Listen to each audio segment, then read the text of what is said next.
যে কোনো একটা দল যদি জিতে 3 ভাই খালি লুট করবো। কারো মুখ দেখুন আওয়ামী লীগের কথা বার করি না, বুঝছস? শোনবরা, আগে তো আমরা আওয়ামী লীগ করতাম, এখন তো আওয়ামী লীগের যোগ গেছে গা। যদি মুখটা বার করি যে আওয়ামী লীগ করি আমরা, তো বাস উল্টা খাওয়া লাগবে। মানে ফোন একটা বুদ্ধি পাইছি, মাথায় একটা দারুণ আইডিয়া হয়েছে। শোন, আমি একটা কথা বলি, তুই করবি বিএনপি, তুই করবি এনসিপি, আমি দাড়ি দড়ি আছে পুরা মোলাগো মতো দাদা, আমি করবো জামাত, বুঝছস? যে কোনো একটা দল যদি জিতে 3 ভাই খালি লুট করবো। কারো মুখ দেখুন আওয়ামী লীগের কথা বার করি না, বুঝছস? আচ্ছা ভাই, যেটা যেটা শিখাই সেইটাই। এবারটা বড় ভাই ঠিক কথাই কইছে। তুই এনসিপি কর, এনসিপি ফলাফাইন কত হল বুঝছস? আর আমি বিএনপি করি, বড় ভাই মুরব্বী সুরব্বী মানু জামাত করুক, জামাত মুরব্বী কতল।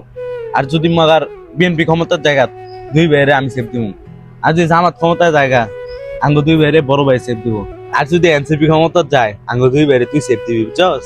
এবার আবিলে কিন্তু ঠিক কইছে, আপনার কাঁধে হাত রাখা মানুষটা হতে পারে সুবিধা পার্টির লোক। এরকম সুবিধা পার্টির লোক থেকে আপনি দূরে থাকবেন। আর আমরা জাস্ট ভিডিওটা করছি বোঝানোর জন্য, কেউ কিন্তু আবার সিরিয়াস ভাবে নিবেন না এই বিষয়টা। ধন্যবাদ। আর ভিডিওটি ভালো লাগলে লাইক, শেয়ার, সাবস্ক্রাইব করতে বলবেন না।